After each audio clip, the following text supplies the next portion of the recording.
Hello everyone. I wanted to place this trigger warning in front of all of my videos for this series because it has to do with teen suicide and the attempt of suicide in general. If this is something that is triggering to you, please enjoy one of my other series. This one can get pretty heavy due to the content. So I do want you guys to be aware of that.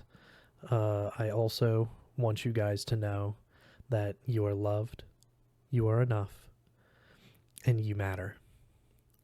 If you are ever feeling that way, in a suicidal way or depressed or something like that, please get out there and get help. It's not about pride.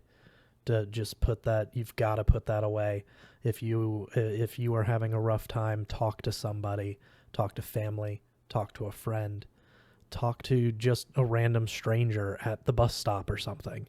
You know, sometimes it's easier to get off your chest what you're feeling with someone you don't even know compared to someone that's family or friends, just because you don't have to worry about how they're going to think about you or anything like that. You gotta get those feelings out. I've got a couple of numbers here for those that may feel the way that they might be feeling. The purpose of this entire series is to bring awareness to teen suicide and suicide in general. So I do want to give you guys a couple of numbers. The first one, it's pretty simple. It's only 3 numbers. Call 988. If you feel that your needs won't be met from a regular hotline because you might be a member of the LGBTQ plus community, another number that you can call is 866-488-7386. Stay safe, love each other, and help those in need. The world is better with you in it. Thank you. Now enjoy the episode.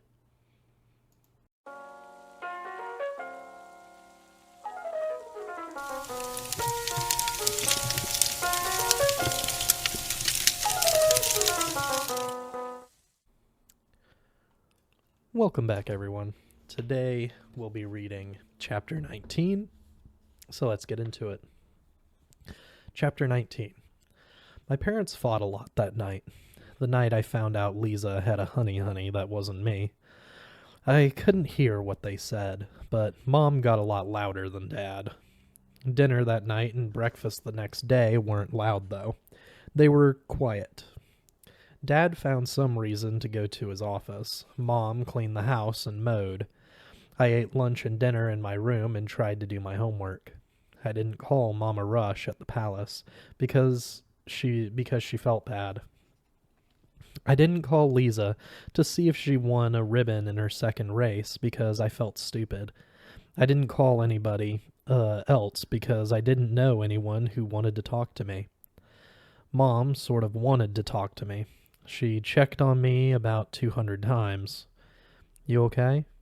Just wanted to make sure you're doing okay. Are you hungry? Is that homework, or are you writing in your memory book? Don't shut me out, Jersey, please. Give me a chance. Are you still upset about the track meet? If you'd just tell me what happened, maybe I could help. Did somebody bother you yesterday? Tease you or hurt your feelings? You shouldn't let people get to you, Jersey. Do you want a snack? A couple of times I heard her crying and talking on the phone and saying she couldn't do it, but I didn't know what she was trying to do. So I finally went to sleep early just so I wouldn't have to eat anything else or worry about Mom. But I didn't stay asleep. I kept dreaming and waking up, dreaming about clay people turning into dust, especially Mom. She turned to dust so fast, no matter what I did or didn't do. Monday morning, Mom and Dad started yelling again, this time in their bedroom where I could hear a little better. Maybe my parents needed counseling more than I did. But it's your fault they're yelling again. JB told me as I got dressed for the half day at school. If you hadn't been such a wimp at that track meet, you wouldn't have worried Mom. She's not worried. I sat on the bed and pulled on my shoes. Black shoelaces, thanks to Dad. Better than purple, except they did have bright gold sparkly stripes. She keeps thinking you're better. Then you get worse again. She's broken because of you. You break everything. You always say the same stuff and it sucks. I grabbed my memory book off the nightstand and made my list for the day. 1. Go to the school library and check out a book on getting rid of ghosts. 2. Say hi to Lisa so she doesn't think I'm stupid. 3. Don't mention frog farts in Mr. Saban's class. 4. Don't mention frog farts anywhere but lunch.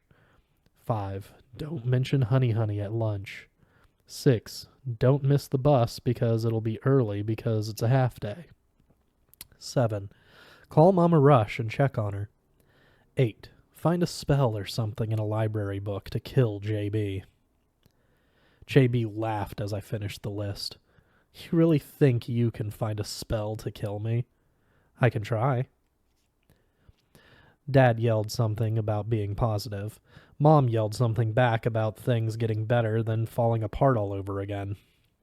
I decided to take a box of dry cereal and go catch the bus. If you hadn't shot yourself, you'd be driving, JB said as I closed my bedroom door. Yeah. Positive. Falling apart. Logical. Whatever. Why are you being so weird to me? Lisa punched my shoulder as we head back out to the early buses. I'd forgotten my memory book after last bell, and I had to go back to third period to get it. That's when I ran into Lisa and Honey. His name was Nicholas. Nick for short. Nick sounded like a tall honey with muscles. Boy, you better answer me. Lisa punched me again. Honey Nick walked behind us and didn't say anything. I guess he'd already figured out some stuff about how to deal with the rushes. I stopped by the front doors. A few buses pulled away. Ghost book on the list. Forgot it. Can't kill the ghost and I can't talk or I'll miss my bus.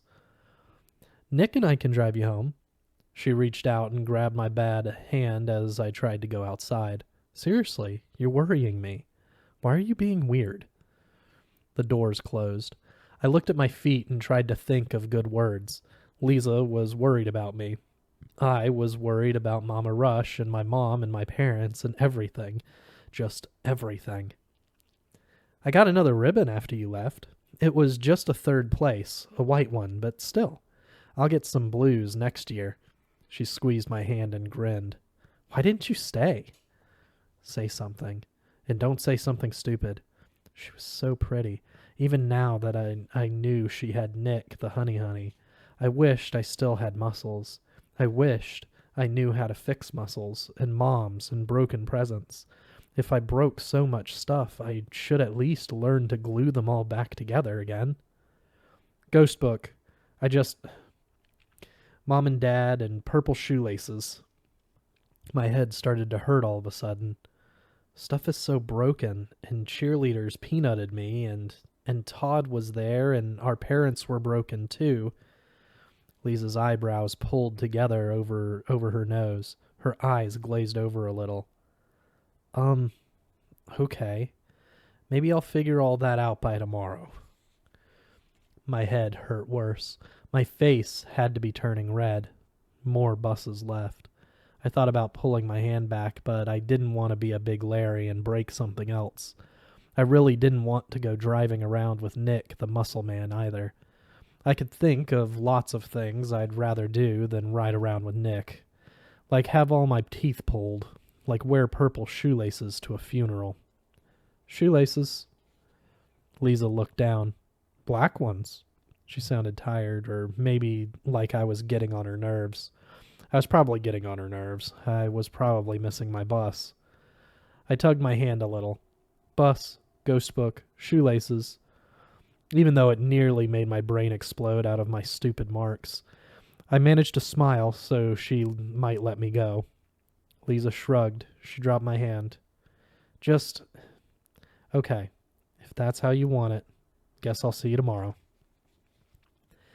I was glad she didn't stick around to see me trip down the last 2 stairs and nearly bust my face.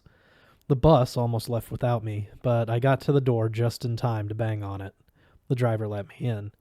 When I went by him, I thought I heard him say, "Freak." But I could have imagined that part. I probably did, since it sounded like Todd.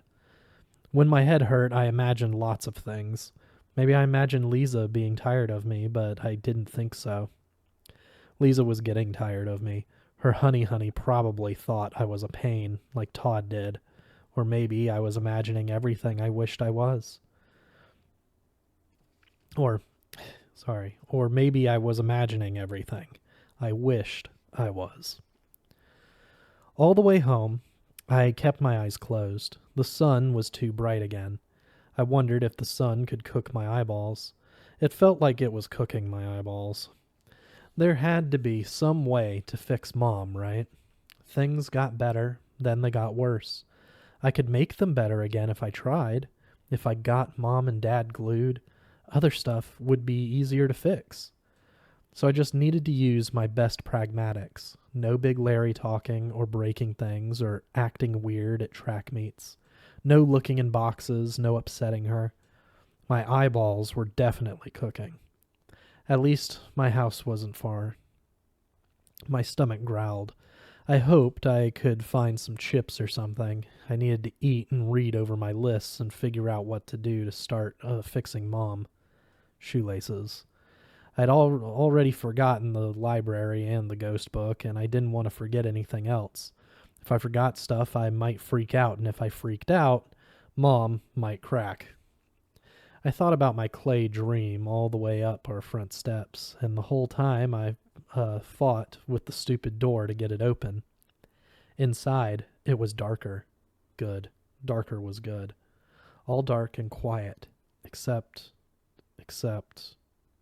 noises upstairs, bangs and rustles. Stop imagining. I closed my eyes against the sharp pains in my head. Stop. Nothing's there.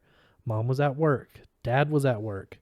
JB was a ghost and he ran his mouth, but he didn't make bang and rustle noises. And besides, I was going to kill him first chance I got. Something banged and rustled again. My eyes popped open. Not imagining. Mom or Dad must have come home. Dad always banged around like that. He probably remembered my half day and wanted to make me some awful lunch. That was it. That was all. No need to be a baby. No need to be a freak. Why did my head have to hurt so bad? Maybe I deserved it, but I wasn't going to deserve it anymore. No more ruining. I put my memory book down on the first step and climbed up as carefully as I could. My headache made the hall seem too long, but I ignored that. That was imagining. Halls didn't get longer and shorter. The noon sunlight came out of rooms in weird ways, making patterns on the floor. I walked across the patterns. The gold in my shoelaces glittered. When I got to my parents' room, I looked inside, mostly expecting to see Dad. But I didn't see Dad. I saw Mom. Shoelaces. Mom was standing by their bed, dressed in jeans and a black blouse. Her hair hung loose around her shoulders, all straggly and sweaty and out of place like she'd been working really hard. Stuff lay all over the bed. Boxes, clothes, suitcases. My head gave a bad stab, and I had to shut my eyes for a second. All that stuff. Mom. Sweaty. She had been working hard, making a great big mess. Was she looking for something? Was she upset, like tearing out her hair upset again? If she was, I had to help her. I had to start gluing instead of breaking. When I opened my eyes again, Mom was still standing beside the bed. She reached down and grabbed something as I walked into the room. Then she saw me and jumped. When she turned toward me, she got all still, like she was trying to turn back into ice. No, I whispered. No ice. No breaking. I was going to help her, glue her. Then I saw how her hands gripped a folded white shirt. She glanced from me to the boxes and open suitcases on her bed. Throbbing. Throbbing. My brain was throbbing. My head hurt so much. I rubbed my stupid mark and tried not to cry because of the throbbing. If I cried, I'd be breaking instead of gluing. Boxes. Boxes and that shirt and suitcases, and what a big mess. Suitcases, I mumbled. You going somewhere? The bright sunshine through the open window blinds made stripes on Mom's face. She blinked too fast and swallowed a lot and held onto her shirt. What are you doing here? School isn't for hours. Half day. Teacher training stuff. My throat felt so tight I could barely talk, but the look on her face made me worry. So the words came out, Did somebody die? Everybody's dead, though. I mean, Grandma and Grandpa and stuff. Shoelaces. Who died? Something like a smile changed Mom's lips, but it wasn't really a smile. My headache brain thought she was about to scream, and I winced. A scream would make my head blow up for sure. But Mom never screamed except when she found me holding guns. The sunlight stripes blazed. Fire on her face. Fire in my head. Shoelaces. Sin. Probation officers. Please don't scream. You were such a special baby, Mom said quietly instead of screaming. Her lips moved weird again. She looked down at her shirt, then back up at me. I still see that when I look at you. Did you know that? I didn't know what to say, so I rubbed the sides of my head. Mom studied her shirt again. Sometimes I don't even notice the scars. Before I could stop myself, I touched them all, every stupid mark. They felt flat and smooth and hot and not even like real skin. Something needed to be glued, but what? How? Mom just stood there, talking more to her shirt than to me. Sometimes the scars are all I see. The scars and how still you were when I opened that door. All that blood. And you were so still. Her voice trailed away to nothing. I was the frozen one now, stuck in the bedroom doorway with my hand on the stupid mark at my temple. When I pushed it, the pain in my head ran to my fingers and pushed back. Tears slid down my face. This needed a lot of glue. If I could fix it, I could fix it. I had to. Mom didn't need to be broken anymore. But she looked all shattered, standing there with the sun and shadow striped across her face, and I couldn't move. I couldn't pick up any pieces. Sometimes I forget, and the day seems normal enough, she told the shirt in her hands. Her hands were shaking. Then I remember, and all I can think about is checking on you, getting there sooner, getting there before it's too late this time. Too late, too late, too late. I pushed the stupid mark harder, harder. Maybe I'd pass out and not hear anything. My head wouldn't hurt and my heart wouldn't hurt as long as I didn't wake up. I can't live like that, like this, worrying every second until I'm sick inside. Mom finally looked at me instead of the shirt. I tried, Jersey. I really did. I hope you believe me. Tried. Believe. She tried. She couldn't live like this. She tried. I wanted to throw up. Mom put the shirt down in her suitcase. She came over to where I was standing, and that's when I realized she was crying as much as me. You don't understand, do you? I never know for sure. Her hand shook and shook when she put them on my shoulders. Her eyes had big circles under them, like they did when I first got home from the hospital. When she talked, her breath smelled bad, like she hadn't brushed her teeth in a long time.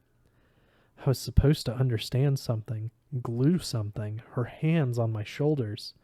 The boxes and suitcases, circles under her eyes. Understand. Understand. Believe.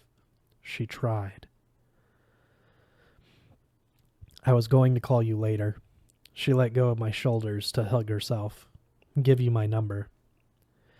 Even through the hammer of my headache and my brain, I added, call you later, to phone number and suitcases and boxes. How long?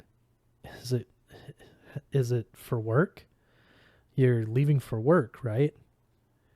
Big Larry. Selfish. Don't be a baby. Don't break things. It's okay if she goes somewhere for a few days. She'd stayed at work overnight before, but there were a lot of suitcases. Mom took lots of suitcases sometimes, and boxes, and the mess. More tears leaked out of my eyes. Leaving. She tried. She couldn't live like this. She tried, but she was leaving. Leaving the room and the blood and how I looked all still in the blood. Leaving the house and Dad and being sick of me. Leaving me. No. Moms couldn't leave. Moms didn't leave. Moms don't leave. It popped out. Then it jumped out. Moms don't leave. Mom's tears didn't leak anymore. They just plain ran. And her hands shook worse. You left me first, Jersey, she whispered. She dug her fingers into her arms as she stared at me with those circles under her eyes and her hair everywhere. I thought about when she tore out her hair in my room, and my head hurt more. I was going to throw up. I really was. I left her. I left her first. I broke everything. You left me like that. She pointed down the hall to my room. And you didn't even try to talk to me first. You didn't say goodbye. You didn't pack a suitcase, and you left me to clean up the mess. She sobbed and hugged herself harder.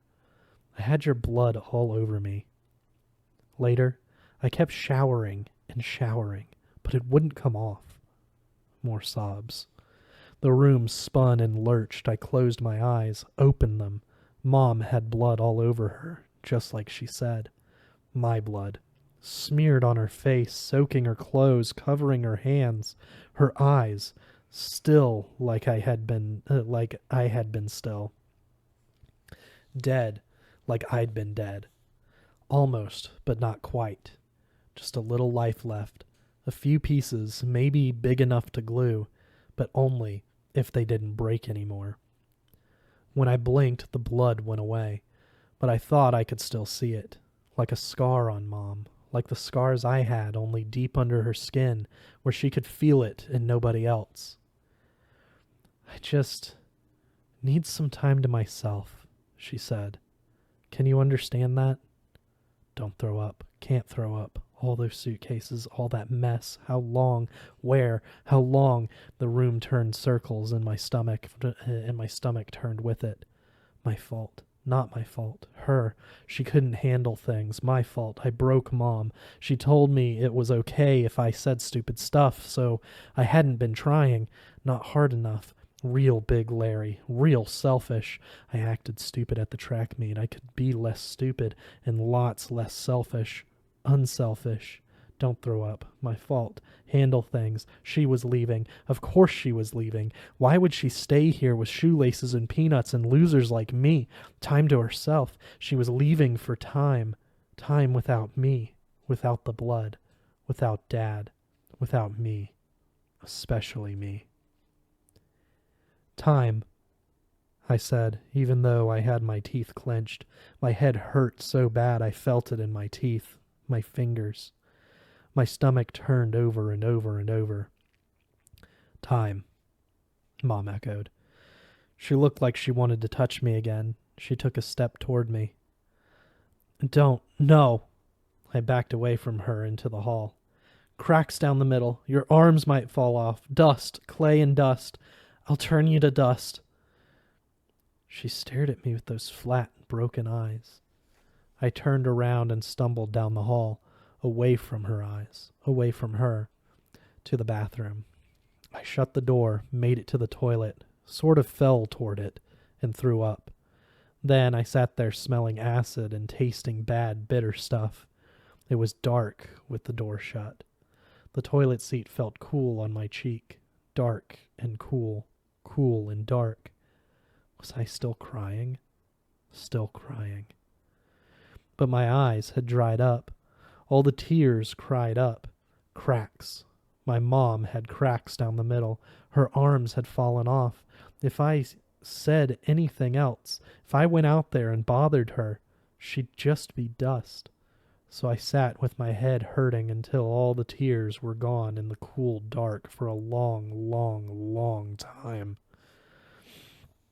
Time and dark.